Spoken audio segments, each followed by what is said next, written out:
Bonjour, bonsoir, bienvenue à toutes et à tous pour ce numéro 109 d'Upcast, le podcast et divertissement culturel, comme on dit entre nous. Donc on parle JV, ciné, séries, musique, album aussi de temps en temps, spectacle aussi par moment, des stand-up aussi. De quoi on ne parle pas, par exemple? De pièces de théâtre aussi, on pourra en parler plus souvent. Enfin bref, j'arrête avec tout ça. Donc, je suis Yao, j'ai host pour ce numéro car Greg se sent pas très bien, donc j'espère que ça ira mieux pour la prochaine. Comment ça va, Greg? Ça va, écoute, je sais pas si tu me demandes à propos de mon son ou si tu me demandes à propos de ma santé, comme Dimitri juste avant, parce que voilà, les autres prenaient des nouvelles de moi et Dimitri en fait me demandait des nouvelles du son et non pas de ma santé. Voilà, comme un bon gros salaud qu'il est. Donc écoute, voilà, la santé est moyenne, mais le son est là, donc on peut continuer. On t'envoie toutes nos pensées. Alors du coup, on va enchaîner avec Dim. Comment ça va, monsieur Dim? Toi qui penses aux autres. Ouais, salut tout le monde. Bah ouais, ça va bien et on va dire priorité au son. Hein. J'avais pris des nouvelles de Grégoire juste avant le podcast. Je lui avais envoyé un message de soutien. Donc voilà, une fois que c'était fait, mais après, j'ai pensé plus au confort auditif des auditeurs. Priorité au son, on dirait un DJ de Skyrock, le mec. Bref, on continue avec Julien. Comment ça va, Julien? Ben, ça va comme un supporter d'une équipe qui est en demi-finale de Ligue des Champions, voilà. Donc ça va plutôt pas mal. En plus, je suis en vacances. Voilà, toujours parler un peu de foot, comme je sais que vous êtes assez client, assez mordu de ballon rond. Voilà. Heureusement, il y a Jérémy maintenant qui est quand même... je crois que t'en as converti un. Comment ça va, Jérémy? Ouais. Ah ben, pas mal. Et puis moi, ce soir, je voulais quand même dire que je pense que c'est sous le signe quand même du respect, de l'objectivité et de la fraternité. Ça, c'est sûr. Vu le programme, on est d'accord. Je pense qu'il faut partir sur de bonnes bases. Le mot respect est bien là. Très bien. Mais juste avant d'enchaîner sur notre long programme, on va demander à Dim, ça fait très très longtemps. Est-ce que tu as fait ton rôle de community manager un peu? Est-ce qu'il y a eu des retours un peu? Dis-moi tout, Dim. Non, après j'ai regardé quand même un petit peu ce qui se passait sur le Discord. Hein. J'ai vu que notamment ces derniers temps, ça va un petit peu commenter la filmographie de Zack Snyder, par exemple. Ouais. J'ai vu aussi que tu étais pas mal actif sur le forum qu'on a appelé lecture BD, manga, comics, où tu nous présentes un petit peu tes œuvres, on va dire. Et voilà quoi, non, c'est toujours aussi actif et bon esprit. J'ai vu aussi que ça commentait pas mal tout ce qui était jeu de golf, hein, l'activité. Julien, il a lancé une bien parler. Ah ouais, il y a comment il s'appelle Red de la Pléiade, ouais. Qui est très fan aussi de jeux de golf. Là, il y a une petite communauté, on va pouvoir peut-être monter des petits tournois ou des trucs comme ça. Beaucoup d'ailleurs. Donc voilà, donc on va pouvoir attaquer le gros sujet de ce numéro, donc ça va être la chronique musicale. Donc tous les quatre, je vais choisir un disque que vous allez tous chroniquer, on va débattre pour savoir si c'est bien, si c'est pas bien. Et on va commencer avec... Allez tiens, c'est assez nouveau, on va commencer avec Jérémy. Tu nous as choisi quoi comme album? Alors, j'ai pris le dernier album de Fleet Foxes, que je rappelle est sorti. Alors, parce qu'il y a eu déjà, ça commençait mal, il y avait déjà un débat. Il est bien sorti le 19/03/2021 en réel, quoi. Hein, donc, mais effectivement, il est sorti un petit peu avant en digital. Mais voilà, donc c'est le dernier album qui s'appelle Shore. Surtout qu'il y a l'un qui est sorti en 2020. Signalons-le quand même, en septembre. Ça commence déjà, tu vois. Bon, on a dit, ok, les nouveaux, il ne connaît pas encore toutes les règles. Et c'est vrai qu'il est ressorti en version physique, plus dans une nouvelle édition. Mais bon, allez. Alors, on avait dit respect, fraternité, je ne sais plus quoi. T'as choisi un single à nous faire écouter? Enfin, un morceau plutôt? Oui, tout à fait. Écoute, alors attends, le nom. Alors attends, il faut que je revoie où est-ce que j'ai mis le nom. C'était, voilà, ça s'appelle Cradling Mother, Cradling Woman. Donc c'est un extrait.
donc Fleet Foxes, hein, donc on renoue avec quelque chose de plus simple. C'est leur, que je dise pas de bêtises, leur 4e album.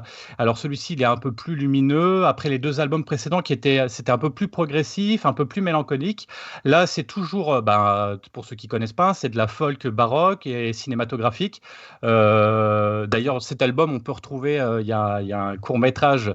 Je vois déjà des sourires qui pointent. Il y a un court-métrage qu'on peut retrouver sur YouTube qui est un peu contemplatif. Si vous aimez les poneys et les oiseaux, ça peut être sympa. Si je commence déjà à me vacher, ça va être compliqué. Donc, le songwriter Robin Pecknold est le seul pour composer cet album. Donc ça, c'est quelque chose qui est assez étonnant pour l'album. Oui, il a un nom, oui, d'accord.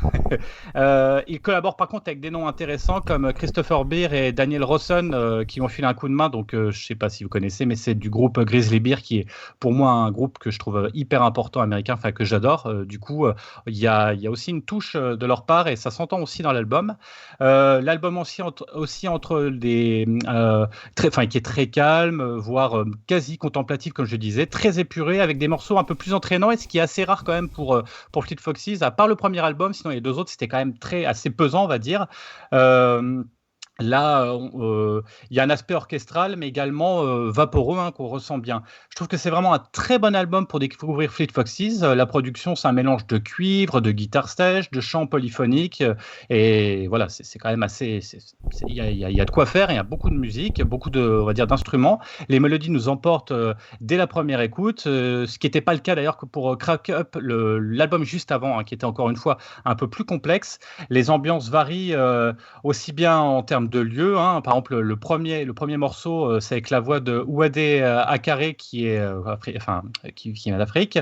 On a aussi des sons un peu plus brésiliens avec l'artiste Tim Berat qui va aussi participer à l'album. Donc là aussi je trouve ça assez original pour de la folk américaine de retrouver alors attention, hein, c'est pas non plus poussé, on va pas danser la samba, je le dis tout de suite, mais par contre on a effectivement certaines influences et je trouvais que c'était assez bien pour finir effectivement avec un sample de Brian Wilson sur le morceau que vous avez écouté en extrait que j'avais choisi parce que je trouve que c'est une belle synthèse de l'album avec cette complexité des instruments de musique, des rythmes qui sont pas forcément des rythmes binaires, hein, on est dans des musiques un peu plus complexes et voilà et qui sont que je trouve hyper intéressant. Et pour commencer Fleet Foxes, je pense que c'est quelque chose qui est plutôt intéressant et sympa. Voilà pourquoi j'ai choisi cet album. Eh ben super, merci à toi. Bon ben on va confronter les autres alors. Vous en avez pensé quoi? Qui veut commencer? Grégoire. Je veux bien parce que alors je vais pas être justement on reste dans la fraternité bien sûr, dans le respect des autres.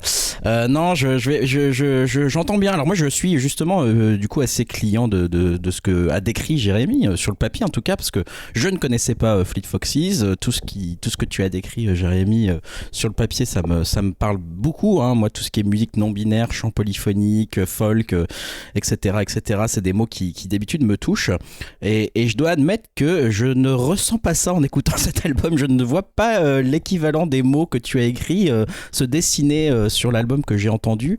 Personnellement, que je dirais pas que c'est un album que j'ai trouvé mauvais ou quoi que ce soit. C'est plus un album que j'ai trouvé insignifiant, ce qui est presque pire que mauvais pour moi, sans être méchant.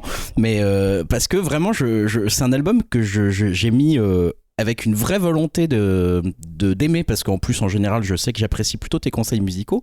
Voilà, on aura d'autres peut-être débats tout à l'heure sur les conseils musicaux de Dim que je peux prendre avec plus de méfiance, mais voilà, Jérémy, je sais qu'en général quand il amène un album j'ai tendance à me dire c'est cool, c'est super, je vais découvrir un super truc et tout, donc j'y allais vraiment convaincu et je dois te dire que justement j'ai été un peu déçu par le manque de relief en fait de cet album, un peu sans conséquence, sans aspérité peut-être, et justement tu décris un album où il y a beaucoup de choses qui sont supposées être complexes, beaucoup d'influences, de samba, de musique africaine, etc. Et en fait, je les ai pas tellement entendus, je les ai pas tellement relevés, et c'est presque, alors c'est peut-être parce que c'est très bien fait et tellement digéré que du coup c'est très bien intégré et qu'elles sont en fait hyper subtiles et qu'il faut vraiment écouter l'album avec une oreille plus qu'attentive pour y faire attention. Ça n'a pas été mon cas parce que justement j'ai pas réussi à accrocher plus que ça à l'album. Il n'y a pas eu de morceau où je me suis dit tiens là il y a une super aspérité dans ce morceau, un super truc qui va me capter mon attention et qui va me donner envie d'écouter ce tube en puissance. Et du coup comme il n'y a pas eu ça, j'avoue que moi c'est un album sur lequel voilà, je veux pas, encore une fois, c'est pas un avis fondamentalement négatif, c'est plus un avis de neutralité face à cet album. Je ne sais pas quoi en faire. Il passe à côté de moi, je le regarde, je me dis tiens il a l'air sympathique, mais pourtant il n'y a aucune interaction qui se fait, mais c'est un peu un rendez-vous manqué pour moi cet album, j'ai l'impression. Voilà. Jérémy, ouais, je te laisse. C'est assez marrant ce que tu dis parce que pour le coup, Fleet Foxes, il y a quand même souvent cet effet-là, c'est soit on adhère vraiment, enfin je pense qu'il y a des gens, moi j'ai adhéré tout de suite dès le premier album, j'avais trouvé ça vachement, je sais pas, ça m'a emporté, et il y en a qui trouvent ça mais plat et insignifiant, et je trouvais que du coup c'était même intéressant de le proposer là parce que c'est vrai que ça fait vraiment débat ce groupe. Il y en a qui sont vraiment très très très très fans, et comme je te disais, il y en a qui disent ouais putain c'est chiant quoi, donc ça m'étonne pas ce que tu dis, ça m'étonne pas. Ouais, en tout cas voilà, ça c'est pour de mon côté passer un peu à côté de ce rendez-vous quoi. Ok, donc tu nous fais une sorte de dîme. Ouais, ça va, ça passe quoi. Bah même pas, non, je dis vraiment juste rendez-vous manqué, même pas ça passe, raté quoi pour moi. Donc, C'est mal fait, bah, allez, on enchaîne avec toi, Dim, on va garder Julien pour la fin. Allez, vas-y, Dim, qu'est-ce que t'en as pensé? Alors, ouais, désolé Jérémy, hein, mais pour moi, c'est vraiment le disque que j'ai clairement le moins aimé de la sélection. Je peux pas dire que ça soit mauvais, hein. D'ailleurs, j'ai vraiment pas la prétention de le dire parce que déjà, en musique, je m'y connais pas non plus des masses, quoi. Mais c'est clairement aux antipodes de ce que je peux écouter d'habitude. C'est typiquement le type de musique vraiment que j'apprécie pas du tout, quoi. Je le disais en off, ça me fait penser à ce qu'on peut avoir en fond sonore dans des films indés populaires, genre Juno ou Little Miss Sunshine, ou encore sur des jeux style Life is Strange. J'aime bien les œuvres que je viens de citer, mais c'est juste que voilà, c'est pas mon style de musique. Je trouve ça juste un peu chiant, un peu gnangnan, quoi. Comme je le dis souvent, la musique pour moi, c'est fait pour bouger, m'amuser, me défouler, et pas vraiment pour m'endormir. Là, j'ai juste ressenti un peu un profond ennui, et je parlais de films ou jeux, mais ça aussi, je l'ai évoqué en off, et pour moi, c'est aussi un peu la BO parfaite de pub débordante de bons sentiments. Alors toi-même, Jérémy, hein, tu voyais ça vraiment nickel pour une pub, par exemple pour les Knacky Herta. Moi, ça me fait plus penser aux pubs un peu chiantes qu'on se tape au ciné avant le film, genre pour une assurance ou une banque à la con. Le genre de musique suivie d'une voix off qui te dit c'est en communiquant qu'on avance. Ou encore, la banque qui assure est une banque qui rassure. Donc, bref, je savais bien qu'en parlant de disques, j'allais être forcément déçu par mes camarades, mais je me doutais pas que ça allait être par celui qui m'a fait découvrir plein de groupes de métal au collège-lycée. Donc, pour conclure, je vais juste citer un mot qu'a utilisé Julien aussi dans notre fil de discussion Signal. Il a juste dit le mot, un jour, il a dit le mot soporifique. Et voilà, je trouve que c'est bien trouvé pour ces disques. Désolé, Jérémy. Eh ben, merci, Dim, pour ton avis. Et quel bon jeu de mots pour passer à Julien Soporifique Sopor.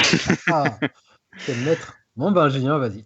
Non, mais alors, déjà, moi j'avais écouté l'album quand il est sorti en 2020. Déjà, il faut quand même préciser que Fleet Foxes, non, honnêtement, le premier album dont parlait Jérémy, c'est un album qui est aujourd'hui qui est culte.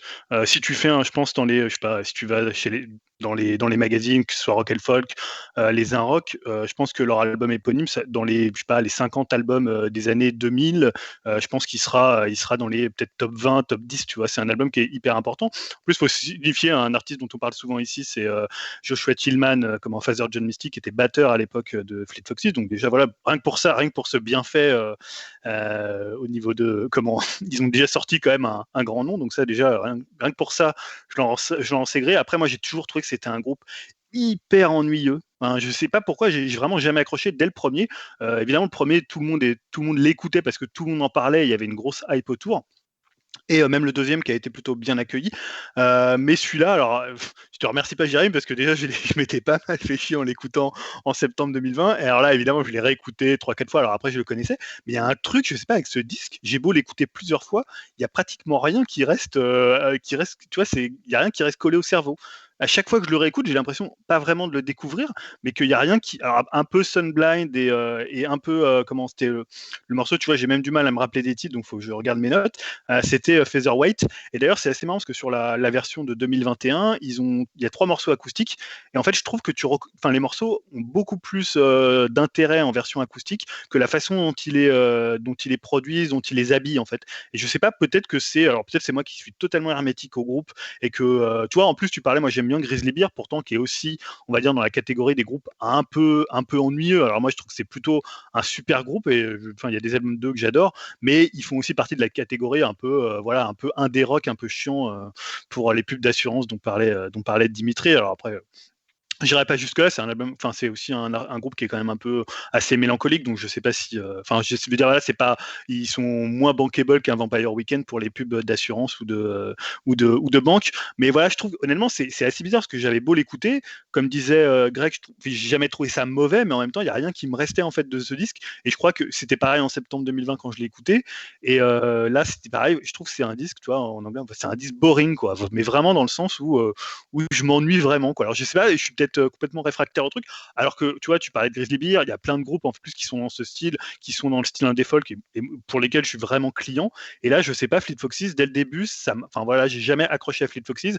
et c'est pas cet album là, tu disais que c'était l'album idéal pour commencer, je sais pas trop, en plus je trouve il y a presque des morceaux qui font un peu Coldplay, je crois qu'on en parlait c'est Can I Believe You, tu vois, je trouve que presque sa voix dessus, on dirait presque Chris Martin, donc c'est pas forcément un compliment. Donc voilà, moi c'est un disque qui me laisse un peu, tu vois, que je rejette pas, mais je suis un peu à côté du truc. J'ai l'impression de passer à côté, mais sans que ça me dérange vraiment, quoi. Donc voilà, j'ai pas grand chose à dire de plus. Je suis plutôt d'accord avec ce que disait Greg. Et voilà, je trouve pas, pour le coup, je trouve pas que ça soit un mauvais disque, hein, mais c'est un disque qui imprime. Mon cerveau imprime pas ce disque en fait. Donc peut-être que si en 2022 ils ressortent une version et que tu le remets dans la liste, peut-être que on pourra le redécouvrir. On s'en apercevra même pas, je pense. Et à un moment, mais tu vois, j'ai dû l'écouter une dizaine de fois depuis qu'il est sorti cet album, parce que là, je me suis quand même forcé à le réécouter, mais franchement, ça passe pas. Enfin, c'est voilà, encore, quand je dis ça passe pas, c'est, on parlera d'un autre disque qui passe beaucoup moins, mais je suis pas à ce niveau-là, mais pour le coup, mais ce teasing. Voilà, je sais pas, c'est vraiment ennuyeux, Okay. c'est le terme. Bon ben merci pour ton avis. Bon ben désolé Jérémy pour une première. Si t'en es pas très bien sorti, on va dire. Enfin, et merde. Je sais pas si tu vas rester. Hein. On va dire que c'est le bisutage. Ah putain. Donc, surtout avec un disque de 2020, hein, merci. Bravo. Hein. Donc on va enchaîner. Tiens, je suis curieux du choix de Greg parce qu'il y a quand même une liste assez folle. Donc t'as choisi Rhone and Friends. Je te laisse. Exactement. J'ai choisi Rhone. Alors moi j'ai choisi Rhone non pas comme Jérémy parce que je connaissais bien l'artiste qui était derrière. C'est plutôt un artiste Rhone que je suivais. Vous savez, on a tous un peu ces artistes qu'on suit de loin. On s'y intéresse, on entend des morceaux, on les met dans nos likes, dans nos playlists Spotify, mais on va jamais jusqu'à aller écouter vraiment un album. On va jamais jusqu'à vraiment suivre avec un super intérêt ce qu'ils font ou à se renseigner vraiment sur leur carrière. Et bah pour moi Rhone c'était exactement ça, c'est-à-dire que l'électro moi j'aime assez, donc c'est un DJ, un compositeur français, un musicien français qui a une 40aine d'années et parisien même plus précisément, et je m'étais jamais spécialement intéressé à lui, mais je l'entendais parfois dans des compilations. J'avais eu la chance de le voir lors d'un festival, donc j'avais un peu vu ce qu'il donnait en live, etc. Donc voilà, je le suivais de plus ou moins près, et j'avoue que j'avais quand même plutôt un certain respect pour ce bonhomme, notamment en termes de composition d'electronica. Voilà, c'est un mec qui s'est un peu formé tout seul à composer sur de la musique électronique. C'est un mec qui travaille beaucoup avec des noms qu'on aime bien nous aussi en général dans ce podcast. Alors en tout cas, je parle pas forcément pour Tim, mais on va dire que Julien peut parfois qu'on peut parfois citer, ou que moi-même des autres artistes que je peux aimer, hein, type François and the Atlas Mountain. Voilà, il a travaillé aussi par exemple avec Michel Gondry sur certains artworks de ses pochettes ou des choses comme ça. Il a travaillé avec les Blondes Redhead, il a travaillé avec The National, il a travaillé avec Baxter Dury. Enfin voilà, donc il a travaillé avec des noms que j'ai tendance à apprécier. Et du coup, je l'ai choisi cet album parce que justement, voilà, je je m'étais dit, ça fait longtemps que j'ai plusieurs titres de Rhône que j'ai dans ma playlist, que j'ai dans mes likes, que j'ai dans mes trucs. Si pour ce podcast, vu qu'on s'était donné une œuvre musicale, je me suis dit pourquoi pas choisir ce nouvel album de Rhône, j'arrive jamais à le prononcer bien, c'est Rhône. Pourquoi pas choisir ce nouvel album de Rhône et le soumettre aux autres afin qu'on en fasse un avis commun, sachant que moi je le découvrais à l'instant avec ce podcast également, je ne l'avais pas écouté. Donc, on va écouter un extrait alors. On va écouter un extrait tout à fait, et l'extrait que j'ai choisi, c'est tout simplement, j'ai pris le premier morceau de cet album, je vais expliquer pourquoi juste après. L'extrait s'appelle Soliless. J'ai pas envie de courir derrière le temps que je perds, j'ai préféré prendre mon courage à deux mains et je l'ai étranglé.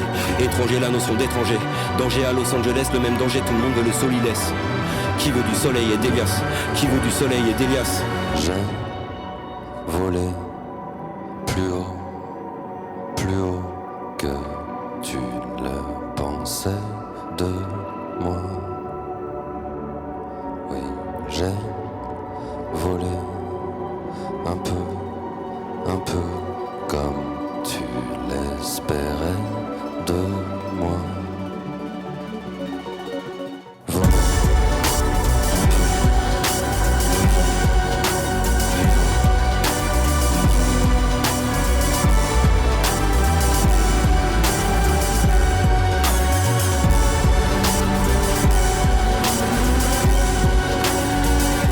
Et j'ai choisi tout simplement le premier morceau parce que de mon propre avis, mais je laisserai la parole à mes camarades après, j'ai découvert l'album et j'ai découvert un album que je qualifierais d'un peu foutraque, un album d'invité, c'est Rhône and Friends, le nom de l'album, et donc comparativement à ces autres productions qui sont principalement Electronica, sur lesquels il y a des invités mais pas beaucoup où c'est quand même lui qui compose et on reconnaît son style. Là il y a quand même une volonté de faire la place aux invités et du coup avec des compositions parfois qui sont ou des morceaux qui sont très éloignés les uns des autres musicalement, dans le style, dans l'approche, et qui sont parfois très éloignés de ce qui fait d'habitude ce fameux producteur, donc quelque chose par exemple avec beaucoup de paroles sur certains morceaux, là on dirait de la chanson française par exemple sur certaines choses.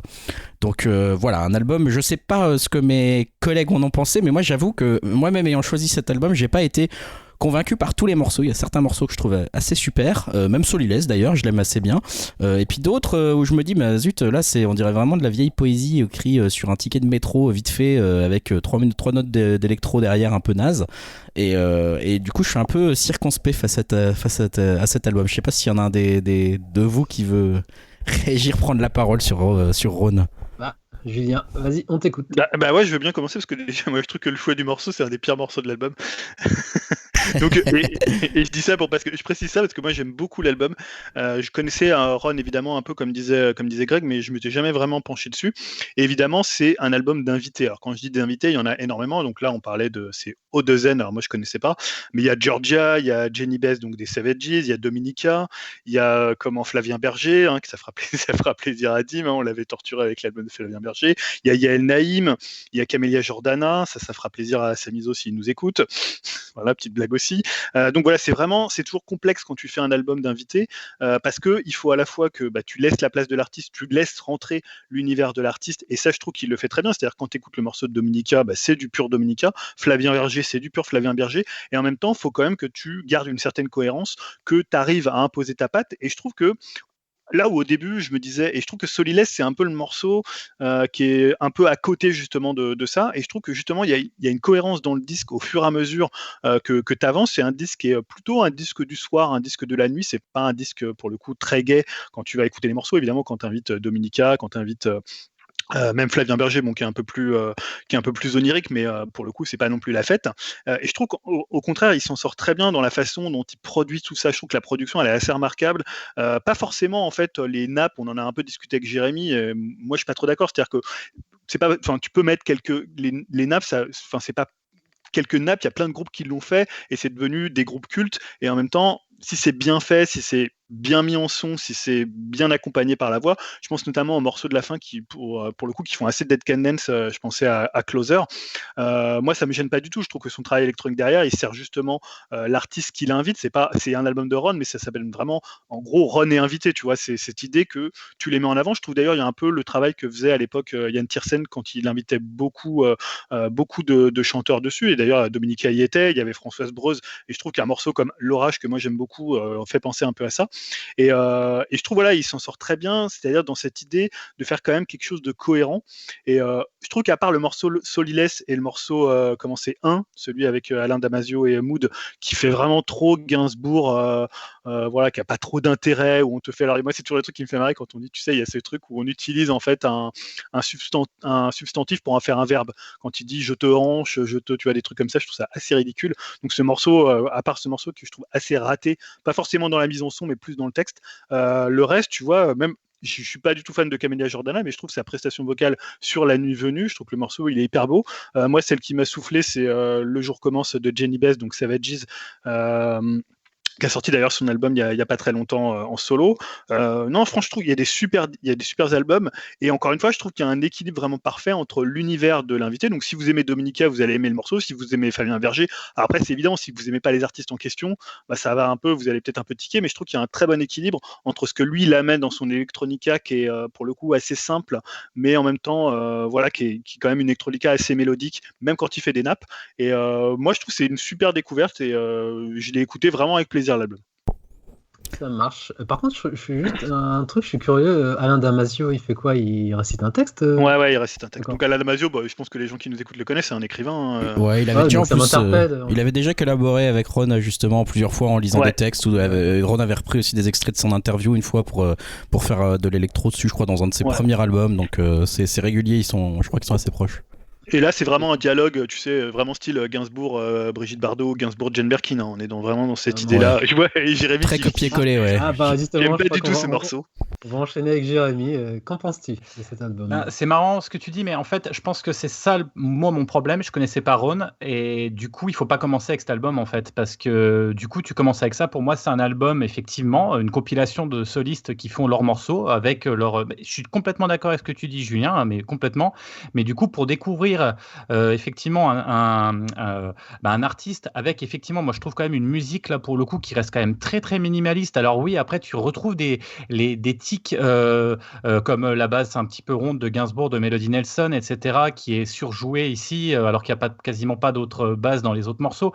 À chaque fois tu as les tics un petit peu de ce qu'il recherche chez l'auteur. Donc du coup moi j'ai pas réussi du coup à accrocher à ça parce que je trouvais que c'était trop minimaliste, et pourtant moi, j'aime beaucoup aussi on va dire les nappes de synthé. C'est pas du tout le problème, sauf que là, je ne voyais pas l'intérêt. En fait, c'est pas comme ça que j'ai pu découvrir cet auteur. Alors, en plus, effectivement, tous les morceaux, j'ai trouvé que les textes, en tout cas, moi, ça ne me touchait pas.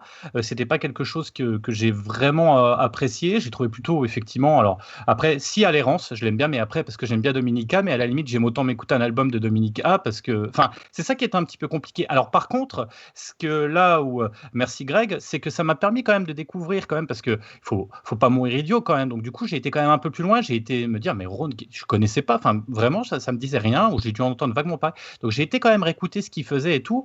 Et il y a un côté quand même hyper intéressant sur les albums un peu plus anciens, parce que ça fait longtemps qu'il roule sa bosse, hein, le monsieur, effectivement.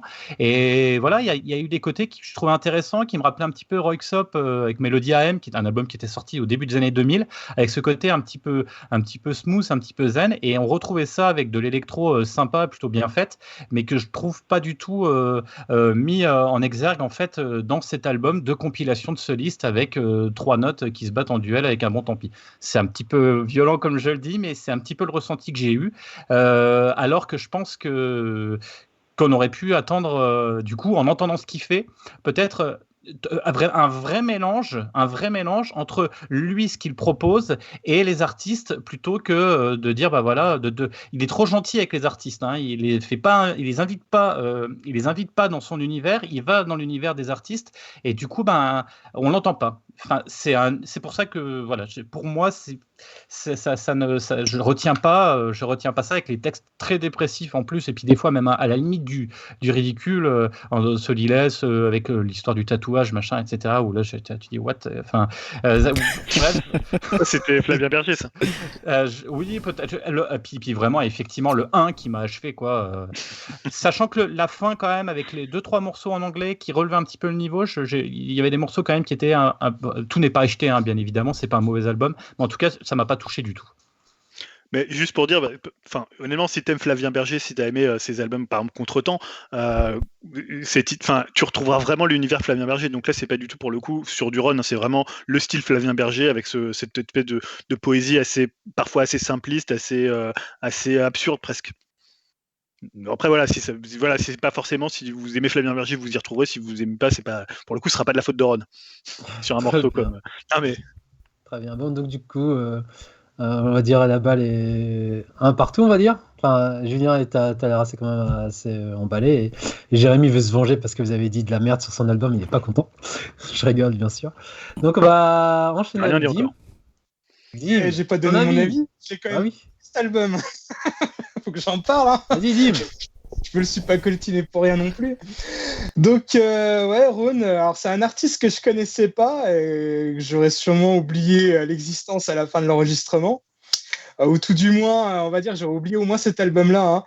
Hein. Ce qu'on peut retenir de cet album, hein, comme ce qui est ressorti, hein, c'est que c'est pas forcément un défaut pour moi, mais c'est un album qui est quand même vraiment varié, vu qu'il y a des invités. Et je dois avouer qu'il y a des titres que j'aime encore bien, on va dire, mais alors d'autres que je déteste vraiment à fond. Hein. On parlait par exemple de Flavien Berger, celui-là, je l'ai bien eu dans le collimateur. Ça m'a bien ça m'a pas trop plu, on va dire, quand j'ai entendu. Et je pense qu'on est... on est tous du moins du même avis là-dessus, hein, comme quoi, c'est un peu foutraque, quoi. Et ce type de concept album avec invité, j'aime encore bien le principe, même si je suis plus habitué à voir ça dans le rock, avec par exemple Dave Grohl ou Slash, qui ont fait des albums un peu sur le même principe. Alors, ça va paraître peut-être un petit peu beauf de dire ça, ou du moins du front, mais bon, tant pis, j'assume, je le dis. Mais alors moi, j'arrive vraiment pas du tout à accrocher à la chanson française. Ça me rebute un petit peu. Donc, il y a facile la moitié de l'album où j'accroche pas du tout. Mais bon, quand même, petit miracle, il y a quelques chansons chantées en français que je trouve qui passent encore plutôt bien. Après, en l'écoutant sur Spotify, en arrivant à la fin de l'album, ça m'a mis automatiquement un autre disque de l'artiste. Et là, c'était vraiment pour le coup de l'instrument pur. Et je trouvais ça plutôt cool, hein, comme ce que disait Jérémy qui a découvert les autres albums. Je trouvais que ça avait un petit côté plus musique de film. Et en me renseignant d'ailleurs un peu sur Ron, j'ai vu qu'effectivement, il avait fait aussi des BO de films. Et donc, c'est pour ça que je vais dire que je vais peut-être oublier cet album, mais pas forcément l'artiste, parce que j'écouterai peut-être ses autres productions. Donc, bref, je m'attendais vraiment à détester ce disque, ce qui est un petit peu le cas, mais pas que. Donc, c'est vraiment compliqué d'avoir un avis sur ce type d'album aussi varié, mais j'écouterai, on va dire, un peu ses productions plus cinématographiques, on va dire. Ok, cool. Donc si j'ai compris, c'est à la Dim, c'est ça va, ça passe quoi. C'est ça. Pas du tout. Pour une fois qu'il a été plus compliqué. Ah, ça va, je te charrie. D'accord, on aura compris. Bon, mitigé. Par contre, j'ai juste une question, Greg. Son nom de famille, c'est Castex. Ça a un rapport avec ça, j'en sais rien. J'ai noté ça, mais je me suis pas renseigné sur ces liens ou pas. Il y a beaucoup de Castex. Ah ouais. Alors j'hésite. Je crois qu'on va garder Dim pour la fin. Je crois qu'il y a des bons échos. On va enchaîner avec Julien. Donc Julien, tu vas nous parler de Genesis. Sega, c'est plus fort que toi, si j'ai bien compris. Pas loin, ouais. Genesis Owusu, donc l'album s'appelle Smiling with Notice, alors que vraiment il a des dents, comme disait Dim. Et le morceau que j'ai choisi, on va l'écouter tout de suite, c'est The Other Black Dog.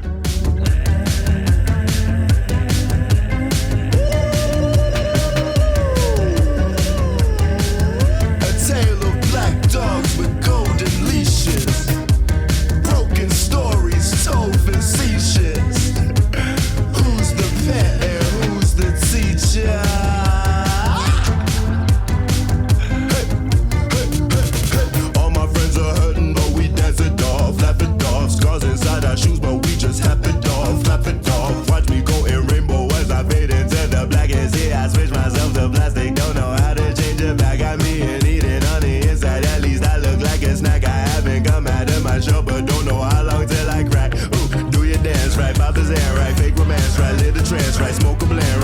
chance, right? Pray your hands, right? Dodge your glance, right? Do whatever you do to make sure that you don't get stuck in the truth. The green will not change, but you're living from blue. And when you come down, that's a terrible view. Kill the thought that everyone you know can care about you slipping from control. Embrace the blackness clouding on your soul and make it pretty deep inside your hole. I want to be your number one. You hold me to the sky. I want to be your Donc oui, donc Genesis Owusu, donc c'est un artiste australien qui a 23 ans, donc j'aime bien citer les dates. 1998, c'est pour nous filer pour le coup un petit coup de vieux. Donc il vit en Australie, donc à Canberra. Donc Canberra, c'est aussi une petite ville d'Australie, et ça c'est un truc dont il parle, le fait d'être noir en Australie dans un pays majoritairement, dans une ville majoritairement blanche. Donc ça c'est des thématiques qui reviennent beaucoup dans l'album.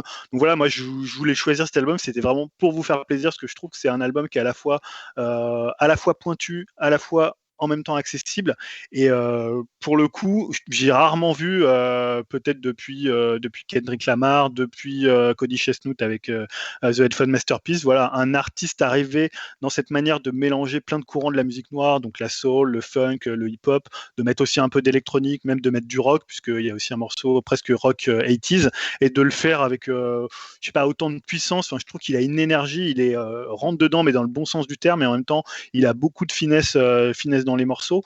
Donc voilà, je sais pas qui veut prendre la parole pour parler de ce disque, parce que moi je suis pour le coup assez dithyrambique dessus, mais peut-être que les gens ne l'ont pas aimé pour le coup. On va commencer par Dim, tiens, j'ai envie d'entendre son avis. Dim, t'en penses quoi? Dis-nous tout. Quand Julien nous a envoyé son choix de disque, en voyant la pochette, je m'imaginais du gros rap qui tâche.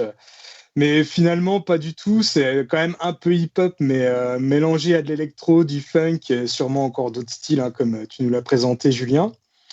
Et ouais, j'ai trouvé ça pas mal, hein. N'est-ce pas, Yao? C'était pas mal. J'avais vu il y a quelques années en concert Saul Williams, et ça m'a fait un peu penser à cet artiste-là. Plutôt sympa et varié. Après, bizarrement, ça doit être le disque que j'ai préféré de la sélection, hormis le mien, bien sûr. Mais bizarrement, même si c'est celui que j'ai préféré, je trouve que j'ai pas grand-chose à dire dessus. Je suis désolé. Alors, je vais peut-être pas avoir assez de culture musicale pour vraiment le juger à sa juste valeur, mais ça passe bien. J'ai pas eu trop de difficultés à l'écouter. Je pense que c'est peut-être même le disque de toute la sélection que j'ai le plus écouté. Ça a été moins une barrière pour moi que celui de Fleet Foxes. Donc voilà, j'ai trouvé ça pas mal. À Jérémy, je veux tout de suite réagir. Non, j'ai juste une question. C'est l'album que tu as préféré même devant le tien, c'est ça? Ah non, j'ai dit que je préférais c'est celui de Julien, bizarrement. Donc voilà, j'ai fini mon avis, j'ai pas grand-chose à dire dessus, malheureusement. Ça marche. Bon, vas-y Jérémy, vu que tu as pris la parole, on va t'entendre là-dessus. Je suis assez d'accord avec Julien, hein. Je pense qu'on va tous un petit peu se répéter. Pour moi, je voyais ça comme un voyage au cœur de la soul, du hip-hop américaine, mais avec ce côté un petit peu déjanté des 30 dernières années. Je trouve qu'il y a pas mal de fulgurance dans l'album. Chaque morceau, c'est ça qui est intéressant, c'est qu'il prend un style, il arrive à l'ingurgiter, à le malaxer, à le rendre hyper intéressant et innovant. C'est ça qui est quand même intéressant. Il y a le punch avec le tube The Other Black Dog. Il y a du côté jazzy, il y a du côté sautillant et rafraîchissant de Don't Need You. À chaque morceau, on se dit tiens, où est-ce qu'on va aller, où est-ce qu'on va voyager, et je trouve ça vachement intéressant. Il y a du Rhodes en plus qui est super bien. J'aime bien cet instrument, et du coup souvent il y a des nappes de Rhodes qui passent super bien. Il y a un côté Outkast aussi qui est, je pense, très assumé et qui passe aussi, qui passe bien. On le ressent avec Gold Chains, hein, ce côté un petit peu Outkast. Et même des fois, et comme il disait Julien, il arrive même à sortir de ça. Il y a un côté, c'est le morceau qui fait très années 80, Drone. avec une voix où on est presque. Moi, ça m'a rappelé un peu la voix de Kele Okereke, le chanteur de Bloc Party, par exemple.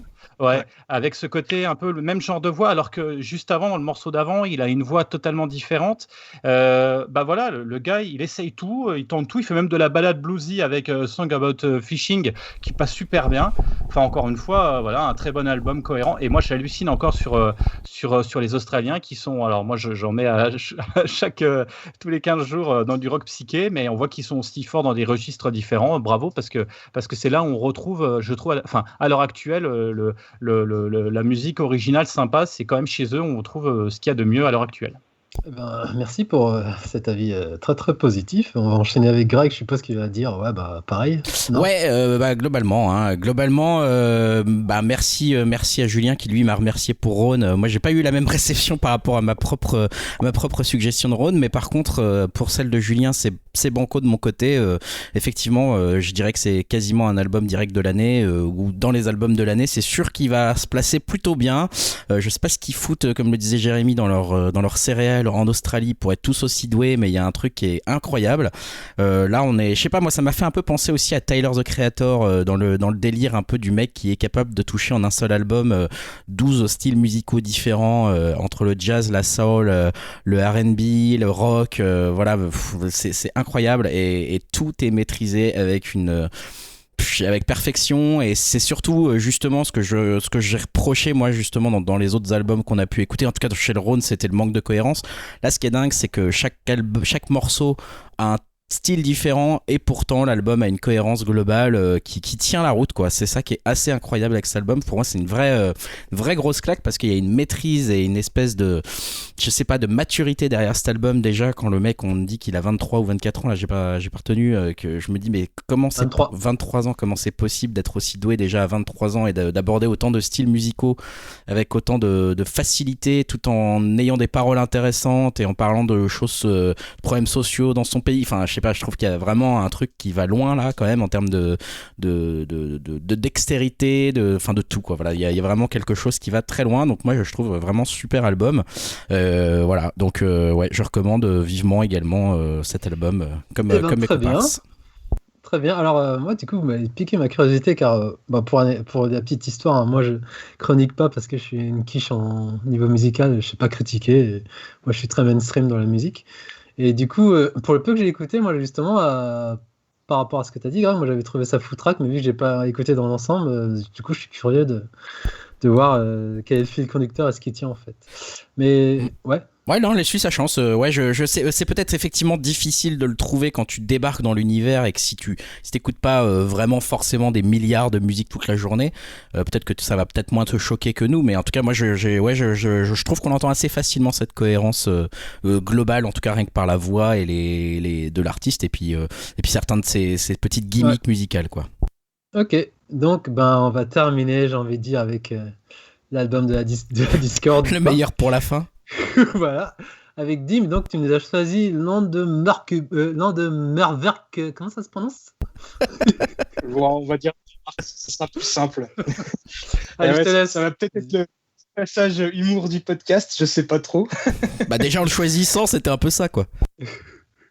Ah, ça y est, ça commence. Alors, dis-nous tout. Sans surprise, c'est l'album que j'ai préféré de la sélection, et de très loin. Normal, c'est le mien. Alors ces derniers temps, il y avait quand même pas mal d'albums de sortie dans tout ce qui est métal et gros sons, hein. Il y avait Architect, Love and Death, Chevelle, Foo Fighters et autres.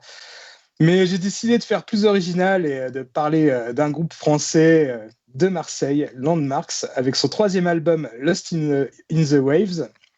Et surtout, je voulais gâter mes compères d'Upcast. Et donc j'ai choisi pour vous présenter ce groupe le morceau presque éponyme, Lost in a Wave.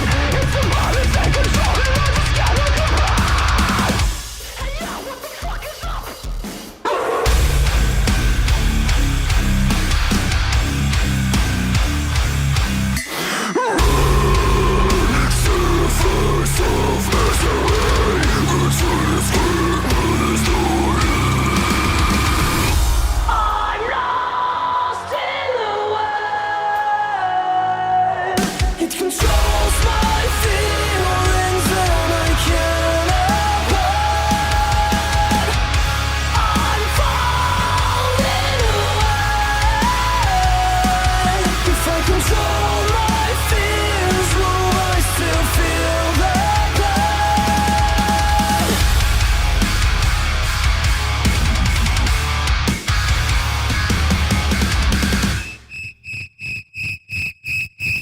Alors j'avoue que je ne connaissais pas plus que ça ce groupe.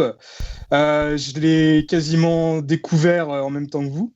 Mais je tiens à remercier Steph, hein, le gars sûr du salon musique de notre Discord, hein, qui m'a fait découvrir.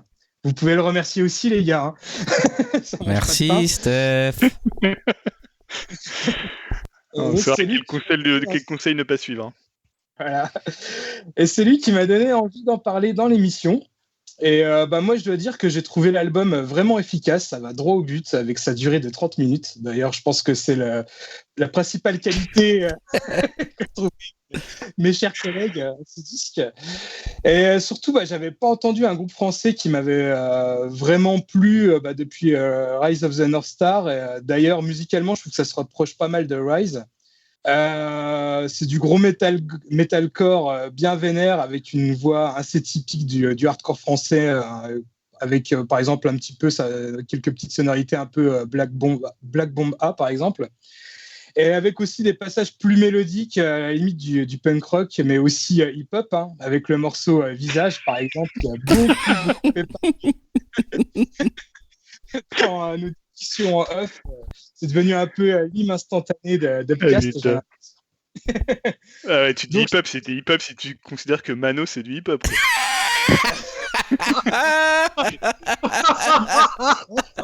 Allez, ça commence. Donc, je pense que si j'ai direct accroché au groupe, c'est qu'à mon avis, les mecs du groupe et moi, je pense qu'on a grandi en écoutant un peu les mêmes choses, hein, c'est-à-dire du néo-metal, du hardcore, du thrash. Et voilà, ça réinvente pas la formule, mais les influences, je trouve, ont été bien digérées pour nous sortir un album bien solide, sans remplissage et plaisant à réécouter. Je l'ai pas mal écouté aussi, cet album. Et n'en déplaise aussi à mes collègues, j'ai regardé un petit peu les reviews sur les sites spécialisés. Et c'est un album qui plaît plutôt bien au public, hein, et à la critique. Donc voilà, je vois que Greg direct lève la main, il a envie de réagir. Ouais, non, je voulais réagir. Je voulais donner mon avis avant de vous laisser, comme je disais, sur notre petite discussion à côté. Après, je vais vous laisser débattre entre vous. Donc, je voulais juste donner mon avis rapidement avant de vous laisser tranquille. Effectivement, alors c'est marrant parce que tu as cité, et c'est un nom que j'avais retenu aussi pour cet album, Black Bomb A. Voilà, le groupe on allait voir ensemble en concert à l'époque, Dim. Il y a une vingtaine d'années maintenant, et c'est vrai que je me suis dit un peu ça quand j'ai écouté ce Landmarks. Je me suis dit tiens, il y a du Black Bomb A, il y a un peu de Black Bomb A mélangé avec du Linkin Park par exemple. Je me suis dit ça dans certains morceaux, et en me disant ça, je me suis aussi dit tiens, c'est marrant parce que à la fois Black Bomb A et Linkin Park, ça fait plus de 20 ans que je les ai pas écoutés, ces deux artistes, et je me suis posé la question sincèrement de me dire mais est-ce que Linkin Park ou est-ce que Black Bomb A seraient encore des artistes qui seraient intéressants aujourd'hui, qui sont pertinents aujourd'hui, qui seraient pertinent pour moi entre guillemets hors de ma phase voilà plus adolescente, post-adolescente. Pour moi bof en fait. J'ai eu la réponse un peu en écoutant cet album, c'est que je me suis aperçu que je ne trouvais plus de cohérence et plus d'intérêt fou à ce genre de styles musicaux, et surtout ça m'a étonné à quel point l'évolution ne s'était pas faite pour ce style musical entre guillemets là, tellement proche justement de ce que je pouvais écouter avec toi il y a une vingtaine d'années, que je me suis dit mais c'est incroyable, il n'y a pas eu tellement d'évolution, ils refont toujours un peu la même chose, et c'est très bien, hein, je veux dire si ça plaît aux gens, tu vois, pas de souci, mais disons que moi du coup en abordant cet album là, je me suis dit zut, du coup un peu déçu quoi, il y a pas tellement de nouveautés, de choses à se mettre sous la dent entre guillemets, si je reviens à ce style musical là, c'est toujours un peu la même chose qu'il y a 20 ans, donc ce qui peut être à la fois bien et encore une fois à la fois pas bien, hein, c'est pas vraiment une critique forcément, du coup m'étant éloigné un peu pas mal de ce style là, moi perso c'est vrai que j'ai trouvé ça quand même assez dur à réécouter, assez ennuyant, un peu capharnaumesque quoi, c'est du bruit et c'est difficile à partir d'un certain moment, quand on n'aime pas plus trop un style musical, de se dire tiens tel morceau est très différent de tel autre. Là c'était un peu de la soupe tout mélangé pour moi, et voilà, j'avais du mal à apprécier on va dire un morceau plus qu'un autre. Globalement c'est quand même un album voilà où j'ai pas super apprécié. C'est la petite anecdote aussi que je racontais sur le Discord, sur le signal entre nous, c'est que en ce moment avec le confinement j'héberge aussi deux nièces qui sont au courant du podcast, etc. Voilà, avec qui j'ai écouté les albums, tous les autres albums. Elles savaient qu'on se donnait ces œuvres-là à écouter. Et en fait, à chaque fois, avec Landmarks, malheureusement, on n'a jamais réussi à l'écouter plus de 4 secondes, je crois. À chaque fois, les deux. Et pourtant, les deux sont assez ouvertes d'esprit. Hein. Elles essayaient d'écouter les autres. Elles ont donné leur avis sur les autres, etc. Mais avec Landmarks, à chaque fois, au bout de entre 4 et 10 secondes, c'était non, mais c'est quoi cette grosse merde là? Voilà, ça se finissait comme ça à chaque fois. Donc bon, c'est un album, je pense, qui est déjà un style musical qui est pas forcément facile à faire aimer à tout le monde. Voilà, mais en tout cas, cet album-là, ni le style musical, je crois que je suis plus très fan. Et en plus, pour cet album-là, on va dire que dans ce style musical, je vois pas trop l'intérêt de l'album en lui-même. Mais ça, voilà, c'est juste mon opinion de non-connaisseur de ce type de zik, quoi. Dim, t'as relevé la main, du coup, tu voulais peut-être compléter. Avant de passer la main à Julien, tu voulais dire? Déjà, ouais, c'était juste pour te demander, t'as jamais vraiment non plus été très très fan de ce style-là, quoi. Donc, Oula, ça balance. Non, c'est vrai, non, c'est vrai, j'ai jamais été très très fan, non. Quand on allait voir Black Bomba ou des trucs comme ça me faisait marrer, mais j'étais pas fan, je trouvais ça rigolo, quoi. Mais disons que du coup, j'étais surpris de voir qu'en fait, ça avait pas spécialement, ça s'éloignait pas vraiment de ce qu'on pouvait entendre à l'époque, quoi. Déjà, je suis super étonné parce que j'ai aucun souvenir qu'on était voir Black Bomba. Ah ouais, ensemble. si, plusieurs fois même. Mais ouais, donc du coup, ouais, non, je suis pas trop étonné que t'apprécies pas. Mais par contre, je suis complètement d'accord avec toi. Hein, c'est pas un style qui évolue grandement. Mais justement, c'est peut-être aussi parce que j'écoute beaucoup moins de musique qu'avant. Et ça m'a fait un peu repenser à justement tout plein de groupes que tu as pu citer et d'autres encore. Et ça m'a fait un peu plaisir de entendre ce type de son. On n'entend pas forcément non plus encore tous les jours, quoi. C'est vrai. C'est peut-être comme je dis, c'est peut-être parce que moi j'en écoute beaucoup qu'avant, quoi. Donc voilà, je sens que je vais laisser la parole à Julien. Ouais. Parce que alors Julien, vas-y. Non, j'espère qu'on nous entend bien parce que j'ai l'impression qu'on a quelques problèmes de son. Alors peut-être que ça vous a permis de ne pas entendre l'extrait et pour le coup ça serait pas mal parce que vous auriez échappé à l'extrait de Landmarks. Salaud. Non, honnêtement, j'ai trouvé vraiment ça. Honnêtement, j'ai trouvé ça épouvantable. Alors après, on va me dire quoi? Peut-être, on va me dire ouais, mais Julien, t'aimes pas le métal. Mais alors que, voilà, j'ai un gros passif d'avoir écouté beaucoup de métal, beaucoup de death metal, beaucoup de black metal. Et en fait, je pense que c'est ce que je disais sur le signal. Je pense que je suis un conservateur du métal ou un vieux droitard du métal. Je sais pas comment dire autrement. C'est-à-dire que j'ai toujours eu du mal, hormis dans le death metal avec des voix gutturales et dans le black metal avec des voix, on va dire un peu plus criardes, un peu plus aiguës, voire suraiguës. Le reste, toute la partie hardcore, j'ai toujours trouvé ça horrible. Je sais pas, voilà, je dois même être à l'extrême droite du métal, hein, si c'est possible pour le coup. Et j'ai toujours eu du mal avec le truc hardcore. Et comme Dim, finalement, j'ai l'impression que c'est son style de prédilection. Il nous en met tout le temps à chaque fois. Et alors là, en plus, c'est quand même le festival des voix. Alors, le type, il fait des voix claires, il fait des trucs mélodiques, il fait des trucs gutturales. C'est le morceau Rainfall, par exemple. Il y a des voix hardcore, il y a des trucs un peu presque punk rock, enfin tu vois, il passe par tous les trucs, il y a même un truc hip-hop, voilà, on en parlait tout à l'heure, mais c'est le morceau. D'ailleurs, je suis très déçu que Dim n'ait pas choisi ce morceau-là, pour le coup. Je pense qu'on entend un Greg derrière. Je pense que Greg, tu devrais couper ton micro. Et voilà, donc pour le coup, non, j'ai trouvé ça vraiment horrible parce que j'employais une métaphore qui était pas très cool dans le signal. C'est parce qu'en fait, je trouve que musicalement, il y a des trucs que j'ai plutôt apprécié. C'est-à-dire que je trouve que c'est un groupe qui est très carré. C'est-à-dire que la batterie elle claque vraiment, tu vois je trouve qu'au niveau des guitares, au niveau des riffs, il y a des trucs death metal qui sont vraiment hyper intéressants, enfin pas hyper intéressants mais qui sont carrés en fait. Je trouve que le groupe il est carré et sur 30 minutes il balance, mais tu vois c'est un peu je disais ouais c'est un peu comme je sais pas une galette des rois un peu fourrée mais à la merde quoi. C'est-à-dire t'es content, là tu te dis tu vas avoir une galette des rois, t'adores la frangipane et là tu te dis le mec tu te dis mais qu'est-ce que t'as mis dedans? Bah voilà, ouais, je sais pas, j'ai mis de la merde, c'était ça. Et je trouve que ça salope le truc, où je sais pas, t'as un gâteau où le mec il a craché dessus, quoi. Je trouve ça, vraiment la voix, je trouve que ça détruit tout le groupe. Donc voilà, c'est un peu un extrême, hein, mais on était un peu comme ça dans le signal, on se balançait un peu les trucs, c'est pas trop l'esprit du podcast, mais honnêtement, j'ai trouvé l'album, j'ai quand même peiné à l'écouter, alors que on en parlait aussi dans le signal, c'est-à-dire que parfois il y a eu des trucs, je me rappelle la dernière fois tu avais choisi, il y avait eu Defstone, il y avait eu Ginger que j'avais trouvé vraiment bien, et voilà là pour le coup, franchement je trouve ça épouvantable quoi. Juste un truc, Dim, avant de te passer la parole, j'aimerais juste entendre l'avis de Jérémy, et après tu pourras synthétiser tout ça si tu veux. Mais vas-y Jérémy. On va me clasher après. Ouais, alors Il y a quand même des points positifs quand même. J'en ai relevé 2 quand même parce qu'il faut pas tout n'est pas à acheter quand même. Après, moi j'avais noté le truc. J'ai mis on est trop vieux pour ces conneries. Je pense qu'il y a ça aussi, c'est-à-dire que effectivement ça fait un espèce de pot pourri des années 2000 sur tout ce qui se faisait, surtout en début des années 2000. Après, il y a un truc quand même qui est assez intéressant, c'est je trouve la production est de plus en plus. Alors, vous allez me dire, peut-être que vous aviez l'habitude d'avoir des bonnes prods. Là, je trouve que la prod est bonne et c'est d'ailleurs un peu frustrant parce qu'au démarrage, si on écoute, il y avait un côté, c'était assez groovy quand même. Enfin, il y a un groovy un peu post-Pantera où musicalement, ça assurait, ça avoinait, c'était pas mal. Et effectivement, où il a commencé à chanter, où là, moi, j'ai, c'est vrai qu'espèce de green chord, je sais même pas comment on appelle, mais hyper aigu, à passer à une espèce de cri, on aurait cru un cochon qu'on était en train d'égorger.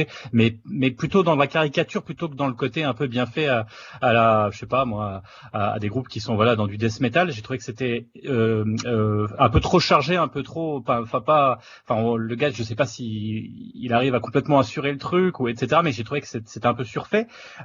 Et en fait, donc on arrive et puis pouf, hop, mélodie en plein milieu, donc couplet complètement bourrin effectivement, soit aigu, soit très grave, mais en tout cas toujours hurlé, et refrain chanté très mélodique, et en fait tous les morceaux sans exception, tout le temps la même chose. Et il y a un moment, je me suis dit, mais il nous fait toujours le coup, c'est-à-dire bourrin, hop, je chante, et avec un chant très teenager, très ça pourrait faire un opening de Naruto, ou alors je disais, on aurait cru à un moment l'intro de Buffy contre les vampires. Enfin, il y avait un côté hyper mélodique, hyper chanté, hyper jeune. En même temps, je crois qu'ils sont très jeunes aussi, donc on peut pas leur en vouloir de ça.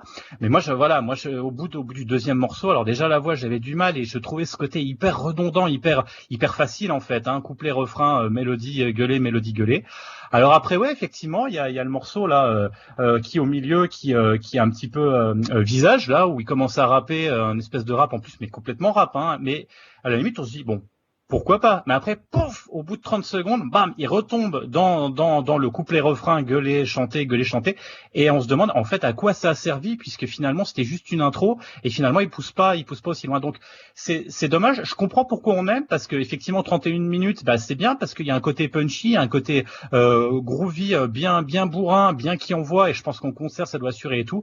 Mais encore une fois, alors moi maintenant voilà, c'est peut-être un peu ce qu'il disait Greg aussi, c'est que j'ai le sentiment d'en avoir entendu, et que du coup là ça a rien réinventé de plus, et au contraire je trouvais que c'était plutôt du moins, donc ça m'a pas énormément plu, mais je peux comprendre qu'on puisse apprécier, particulièrement des plus jeunes qui ont envie dans cette période où ils sont enfermés chez eux, envie de se secouer comme Dim et aller en concert, boire un coup et sauter dans la fosse. D'accord. Alors moi, ce que j'ai noté, c'est moi je me mets pas dedans, mais vous êtes tous des boomers, sauf Dim, qui a su rester jeune quand même. Donc vas-y Dim, tu nous stratégies. On est tous des gens de droite. Alors Dim, c'est Jérémy. Je suis resté le teenager du podcast. Non, écoutez, de toute façon, pas vraiment de surprise, j'avais déjà à peu près tous vos avis, quoi. Et, après, le seul truc, qui m'interpelle un peu, c'est que vous tiquez pas mal sur le chant, et c'est vrai que quand on écoute pas mal de groupes de hardcore, c'est quand même un chant assez typique. C'est pas un chant, on va dire, qui dénote dans ce style. Alors peut-être parce que vous avez peut-être pas forcément trop écouté de ce genre de musique, un peu metalcore pour que ça puisse vous choquer un petit peu, mais bon, moi j'ai pas trouvé que c'était très dépaysant, on va dire. Ça marche.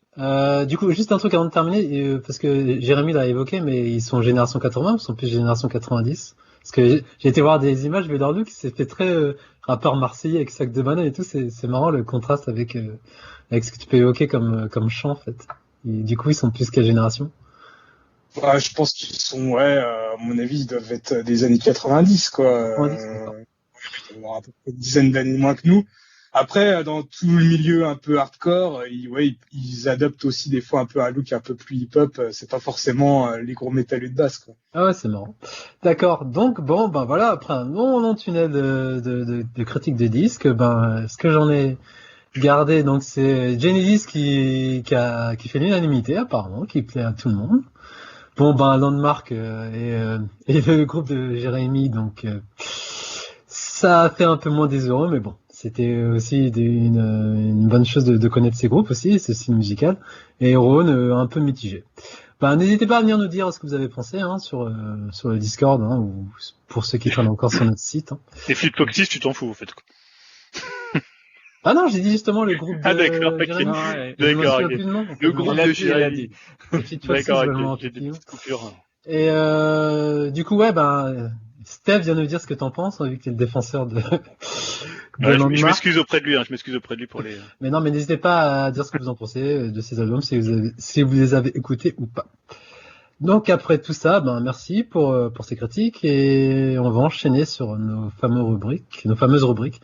On commence avec le projet pourri, et Julien, je te laisse la parole. Tu vas nous parler de Last of Us, apparemment un petit jeu de Naughty Dog, je sais pas ce que c'est. Ouais, parce que entre la sortie de la partie 2 et la série HBO, dont j'ai pas mal de fois parlé ici, le jeu de Naughty Dog fait beaucoup l'actualité ces dernières semaines. Et là, on a eu des révélations par le toujours bien informé Jason Schreier, qui est maintenant chez Bloomberg. C'est la possible sortie d'un remake du premier épisode sur PS5. Donc c'est pour ça que je l'ai mis dans les projets pourris. Je vais m'en expliquer. C'est pas parce que pour le coup j'aime plutôt bien Last of Us. Alors pour bien comprendre en fait d'où viennent ces révélations, il faut parler du studio de San Diego qui s'appelle Visual Arts Service Group, qui est un studio en fait qui vient en appui d'autres studios PlayStation dans nos nombreux domaines artistiques. Donc il prête un peu un coup de main sur plein de domaines de chaque projet, et on va dire qu'il se rêve, comme beaucoup de studios comme ça qui sont un peu en appui, d'être un studio à part entière avec ses propres projets. Donc en fait, pour acquérir cette autonomie et prouver leur qualité à Sony, ils avaient en fait proposé et présenté à Herman Hulst, qui est le directeur des PlayStation Studios, l'idée d'un remake sur PS5 du premier Last of Us, avec la qualité, on va dire, graphique de la partie 2, et même encore plus puisque là en proposant une version PS5. Malheureusement pour eux, Sony, ils n'ont pas donné suite, ils ont jugé le projet, de ce que dit Jason Schreier, trop coûteux, et en même temps peut-être on en reparlera après, mais ça vient aussi aujourd'hui la politique de chez Sony au niveau des AAA, qui veulent vraiment s'appuyer sur des studios qui ont une certaine notoriété et qui peuvent mener voire des quadruple A. Donc ils n'ont pas donné suite à ce projet pour, je vous ai dit, des questions de coût, et ils leur ont dit vous allez continuer votre activité de studio de soutien. Donc d'ailleurs ça a été assez mal perçu, parce que dans le studio chez Visual Art Service Group, certains membres du studio n'ont pas apprécié ça, et certains même ont quitté le studio. Et pire encore pour eux, c'est que cette idée d'un remake de Last of Us sur PS5 aurait été récupérée par Naughty Dog, qui a mis en fait une grosse partie de ses effectifs dessus. Alors voilà pourquoi je l'ai placé dans les projets pourris, parce qu'en fait, Last of Us, on avait déjà eu un remake sur PS4, donc le jeu est sorti à la fin de la génération PS3, et dès le début de la génération PS4, il était ressorti, donc on sait déjà que c'est un jeu qui était technologiquement très en avance sur PS3, et qui sur PS4, c'était un jeu qui tient aujourd'hui encore la route si vous y jouez. Alors évidemment, il est par rapport à Last of Us Part 2, il est un petit peu moins beau, il est un petit peu moins fluide, les animations sont moins travaillées, mais honnêtement, est-ce que ça avait besoin d'un remake ? Si à chaque génération on te fait un remake d'un jeu parce qu'il y a une actualité autour de la série, à un moment je veux dire que maintenant les consoles sont rétrocompatibles. Alors après, personne n'est obligé de l'acheter, on voit tous les remakes sur Switch et on est les premiers parfois à les acheter, mais là tu te dis quand même, t'en as eu un sur PS4 et t'as un nouveau qui va arriver sur PS5. Je trouve ça quand même un peu too much. Alors faudra que ça soit confirmé par Sony, mais ça semble quand même très très engagé, ils ont pas démenti. Schreier est souvent très bien informé pour le coup, mais ça questionne la politique de AAA aussi chez Sony, puisqu'on sait que en même temps ils ont annulé une possible suite de comment s'appelle ce jeu avec les bikers et les zombies, Death Gone. Donc c'est pour ça que je voulais le mettre dans les projets pourris, parce que pour moi, j'estime qu'on n'a pas besoin d'un remaster, encore moins, et même d'un remake de Last of Us sur PS5. Ok, tu nous diras ce que t'en penses quand le jeu sera sorti et que tu l'achèteras sur PS5, compte sur toi. Voilà, comme tous les jeux Switch, tous les jeux Wii U qui arrivent sur Switch. C'est ça. On critique et après on est pigeons. Tu vas garder la parole, du coup on va passer dans les projets risqués, et avec Brutix, c'est une plateforme qui s'engage. Qu'est-ce que c'est ? Ouais, je vais vous parler d'une nouvelle plateforme de streaming qui vient de se lancer. Alors vous allez me dire, encore un abonnement à payer. Et évidemment, je pourrais pas vous contredire pour le coup, puisque c'est une offre encore mensuelle pour un abonnement de films, de documentaires, de séries. On va se dire c'est un peu inconscient ou courageux. Je sais plus trop à ce stade, vu le nombre de plateformes qui ont été lancées, ce qu'il faut dire. Le nom de la plateforme, c'est BrutX. Ça a été lancé donc par Brut et elle propose en fait pour 4,99 € par mois, sans engagement, des films, des séries, des documentaires, des courts-métrages et des films d'animation, avec un concept fort, c'est l'engagement. Donc en fait, selon Brut, ce qu'il déclare, c'est que chacun de ces programmes sera dans son registre un reflet des préoccupations majeures des nouvelles générations, l'environnement, les droits de la femme, la lutte contre toutes les formes de discrimination, l'amour, le genre, la diversité, le questionnement du pouvoir, la solidarité, la défense et la visibilité des minorités. Donc on aura à la fois des productions et du fond de catalogue, mais toujours sélectionné selon ce critère de l'œuvre engagée. Donc par exemple, si tu vas sur leur production, tu vas avoir du Erin Brockovich, donc Ma vie avec Liberace aussi, toujours de Soderbergh. Tu vas avoir Tout sur ma mère de Almodovar. Voilà des choix de films qui soulignent ce qu'il disait. Alors, pourquoi je l'ai mis dans les projets risqués, même si je trouve que c'est toujours une initiative à soutenir, c'est qu'à la fois c'est encore une nouvelle offre pour un acteur qui se lance sur le marché sur un marché qui est déjà quand même pas mal saturé, et en même temps ce concept de l'engagement, voilà, il fait presque un peu Benetton sur le papier, il fait un peu catalogue Benetton, et il faut voir si finalement ils vont pouvoir le tenir jusqu'au bout, avoir assez de fonds de catalogue pour avoir des films engagés. Alors peut-être ça va être plus intéressant dans ce qu'ils vont produire en termes, dans leur propre production plutôt que sur le fond de catalogue. Donc ça, on va dire, on peut être assez curieux de voir vraiment s'ils vont rester complètement sur cette ligne. Moi, j'ai pas encore, je me suis pas abonné à la plateforme. Je pense que comme toutes les plateformes, vous pouvez facilement avoir un mois gratuit. D'ailleurs, moi, je passais à la Fnac la dernière fois et j'ai vu que tu avais un ticket qui te donnait accès à un mois. Donc, ils ont sûrement monté un partenariat avec la Fnac ou avec d'autres enseignes pour récupérer un mois. Donc, ça peut être intéressant de tester, notamment pour tout ce qui est production. Voilà. Donc, je trouve que c'est toujours bien quand il y a des initiatives. En plus, ils ont vraiment un terrain, un parti pris. Donc, ça, c'est toujours intéressant. Maintenant, est-ce que à terme, ils trouveront un public et même ils trouveront un positionnement? Ça, j'en suis moins sûr. Ouais, donc du coup, c'est disponible dès maintenant, c'est ça? Ouais, le site c'est brutix.com. Voilà, donc tu peux déjà un peu visiter la page et voir un peu tous les films qu'ils proposent. Voilà, il y a pas mal de documentaires pour le coup qui ont l'air assez intéressants, justement des trucs assez engagés. Il y a aussi un truc qui est pas mal, c'est en fait c'est un peu ce qu'ils faisaient aussi, je crois sur je crois que c'est la Cinétech qui fait ça.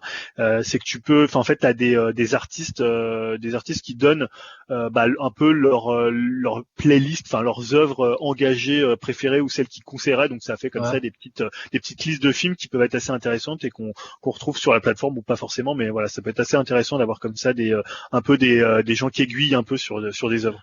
Après, ouais, je suis comme toi, je suis un peu de ton avis, mais c'est peut-être risqué, ça peut être très niche dans un sens. J'ai l'impression que ça va quand même intéresser les personnes entre guillemets averties ou plus à fait de ce genre de sujet, tu vois. C'est pas le grand public que ça vise. Ouais. Pourquoi pas, après, tu vois, là, les 3 films que j'ai cités qui mettaient en avant dans la news que j'ai lu ou quand je suis allé dessus, c'est des super films, tu vois, que ce soit Erin Brockovich. Super films, mais c'est pas n'importe qui les voit, ces films.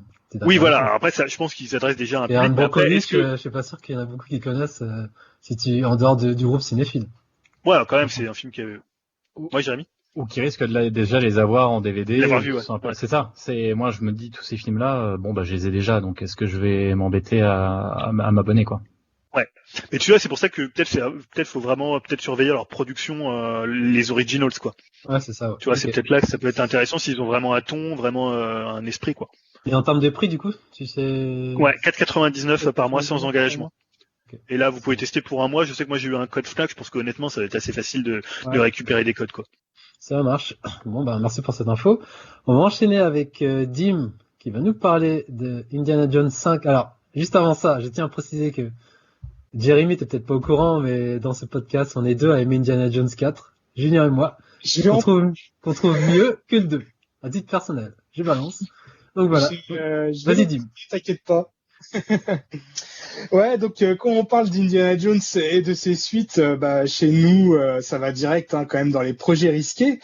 Comme vous pouvez le rappeler, Yao, il y a quand même des fervents défenseurs du 4.